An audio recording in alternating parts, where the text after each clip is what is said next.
क्या आप जानते हैं कि एक साधारण परिवार में जन्म लेने वाला एक बच्चा जिसने अपने पिता के साथ कारोबार की बारीकियां सीखी, आगे चलकर भारत के सबसे बड़े कारोबारी साम्राज्यों में से एक को नई ऊंचाइयों तक ले गया।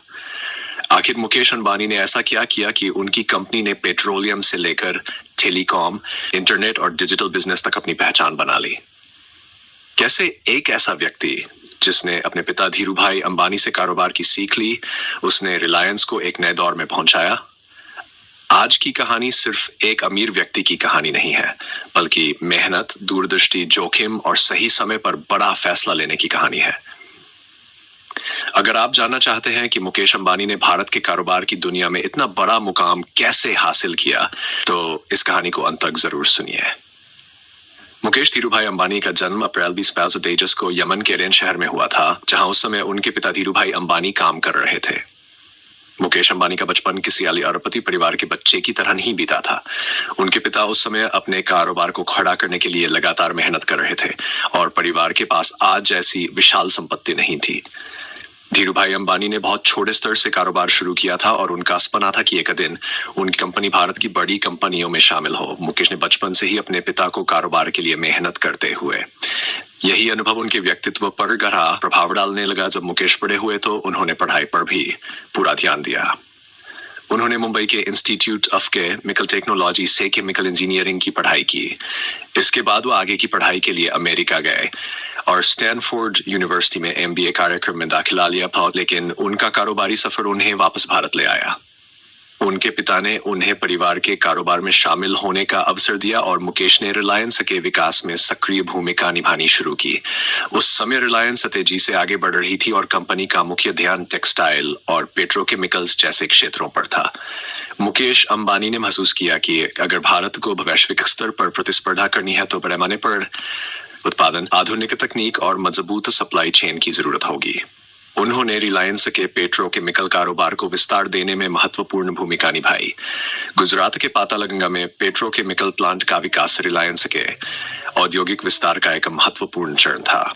मुकेश अंबानी की सोच सिर्फ एक फैक्ट्री बनाने तक सीमित नहीं थी। वह ऐसी पूरी व्यवस्था बनाना चाहते थे जिसमें कच्चे माल से लेकर अंतिम उत्पाद तक का कई चरणों को एक ही कारोबारी समूह के अंदर जोड़ा जा सके। यही रणनीति आगे चलकर रिलायंस की ताकत बनी। वर्ष 1993 में भारत की अर्थव्यवस्था में बड़े बदलाव शुरू हुए और देश ने आर्थिक उदारीकरण की दिशा में कदम बढ़ाया। विदेशी कंपनियों के लिए भारत का बाजार धीरे धीरे खुलने लगा और भारतीय के सामने भी नई प्रतिस्पर्धा आने लगी। मुकेश अंबानी ने इस बदलाव को खतरे के रूप में देखने के बजाय एक अवसर के रूप में देखा।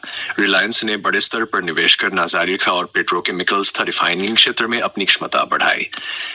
इसी सोच ने आगे चलकर जामनगर रिफाइनरी को जन्म दिया। जामनगर में विशाल रिफाइनरी परियोजना का निर्माण रिलायंस के इतिहास में एक ऐतिहासिक कदम था। इतने बड़े स्तर पर योजना बनाना आसान नहीं था। इसमें भारी निवेश, तकनीकी विशेषज्ञता, हजारों कर्मचारियों और लंबे समय की योजना की जरूरत थी। लेकिन मुकेश अंबानी ने इस परियोजना को पूरा करने पर जोर दिया। जब जामनगर रिफाइनरी ने काम करना शुरू किया तो रिलायंस की औद्योगिक ताकत कई गुना बढ़ गई।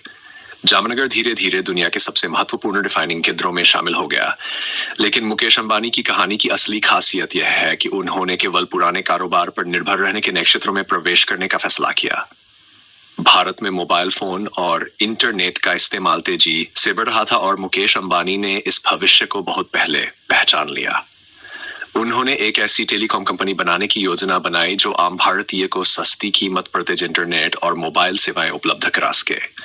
इसी सोच से रिलायंस जियो का जन्म हुआ। जियो ने व्यावसायिक रूप से अपनी सेवाएं शुरू की और भारतीय टेलीकॉम बाजार में बड़ा बदलाव आ गया। जियो ने सस्ती डेटा सेवाओं और आकर्षक प्लान के जरिए करोड़ों लोगों को इंटरनेट से जोड़ने में महत्वपूर्ण भूमिका निभाई। पहले मोबाइल डेटा कई लोगों के लिए ये महंगा था, लेकिन जियो के आने के बाद डेटा की कीमतों और इस्तेमाल के तरीके में बड़ा बदलाव आया। कई प्रतिस्पर्धी कंपनियों पर दबाव बढ़ा और टेलीकॉम उद्योग का पूरा समीकरण बदलने लगा।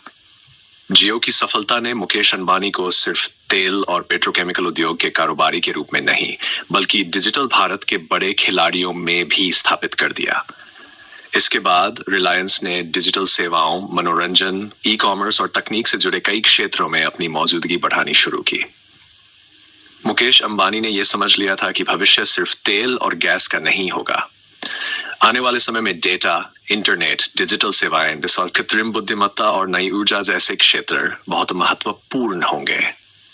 इसलिए रिलायंस ने धीरे धीरे कारोबार को नए क्षेत्रों की ओर बढ़ाया। इसके साथ ही मुकेश अंबानी कंपनी में बड़ी मात्रा में निवेश आकर्षित किया। दुनिया की कई बड़ी कंपनियों और निवेशकों ने रिलायंस के डिजिटल कारोबार में निवेश किया। इससे जियो और रिलायंस के डिजिटल कारोबार की ताकत और बढ़ी। मुकेश अंबानी का कारोबारी मॉडल यह दिखाता है कि ये सफल उद्योगपति को सिर्फ वर्तमान बाजार को नहीं देखना चाहिए, बल्कि आने वाले 10 या 20 वर्षों की जरूरतों को समझने की कोशिश करनी चाहिए। यही वजह है कि रिलायंस ने पारंपरिक ऊर्जा कारोबार के साथ साथ डिजिटल और नई ऊर्जा क्षेत्रों पर भी ध्यान देना शुरू किया। आज मुकेश अंबानी का नाम भारत के सबसे प्रभावशाली उद्योगपतियों में लिया जाता है। उनका परिवार भी भारत के सबसे चर्चित कारोबारी परिवारों में शामिल है। उनके बच्चे आकाश अंबानी, ईशा अंबानी और अनंत अंबानी भी रिलायंस के अलग अलग कारोबारों में महत्वपूर्ण भूमिकाएं निभा रहे हैं।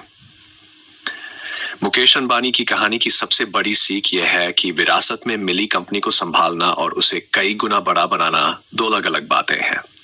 उनके पिता ने रिलायंस की नींव रखी, लेकिन मुकेश अंबानी ने उसे पेट्रोकेमिकल्स, रिफाइनिंग, टेलीकॉम और डिजिटल कारोबार की दिशा में बहुत आगे बढ़ाया।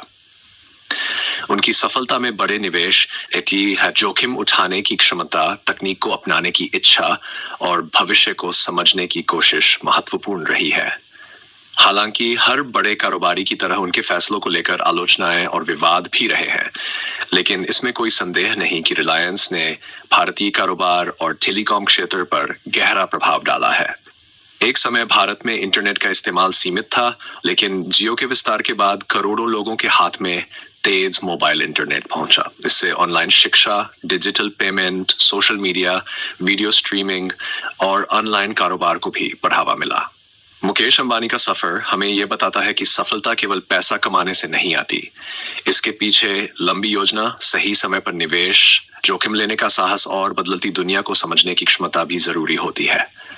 उनके पिता धीरूभाई अंबानी ने एक छोटी शुरुआत से रिलायंस की नींव रखी थी और मुकेश अंबानी ने उसी नींव पर एक विशाल कारोबारी साम्राज्य का विस्तार किया। यही वजह है कि आज जब भारत के सबसे बड़े उद्योगपतियों की बात होती है तो मुकेश अंबानी का नाम सबसे ऊपर आने वाले नामों में शामिल होता है। उनकी कहानी उन लोगों के लिए भी प्रेरणा है जो मानते हैं कि सफलता सिर्फ एक ही क्षेत्र में टिके रहने से मिलती है। मुकेश अंबानी ने समय के साथ कारोबार की दिशा बदली और यह समझने की कोशिश की कि आने वाले वर्षों में भारत के लोगों की जरूरतें क्या होंगी। पहले ऊर्जा और पेट्रोकेमिकल्स, फिर टेलीकॉम और इंटरनेट, उसके बाद डिजिटल सेवाएं और अब नई ऊर्जा तथा तकनीक। रिलायंस का ये बदलाव बताता है कि बड़ी कंपनी को भी समय के साथ खुद को बदलना पड़ता है। मुकेश अंबानी की कहानी अभी खत्म नहीं हुई है, क्योंकि रिलायंस आने वाले वर्षों में नई ऊर्जा, हरित तकनीक, डिजिटल सेवाओं और कृत्रिम बुद्धिमत्ता जैसे क्षेत्रों में आगे बढ़ने की कोशिश कर रही है। इसलिए ये देखना दिलचस्प होगा कि आने वाले समय में मुकेश अंबानी और रिलायंस किस दिशा में जाते हैं और भारत की अर्थव्यवस्था में उनकी भूमिका कितनी बड़ी होती है। अगर आपको ये कहानी पसंद आई है तो FAU स्टोरी को सब्सक्राइब जरूर करें, क्योंकि यहाँ हम आपके लिए भारत और दुनिया के उन सफल लोगों की कहानियां लेकर आते हैं जिन्होंने संघर्ष, मेहनत, जोखिम और दूरदृष्टि के दम पर अपनी पहचान बनाई।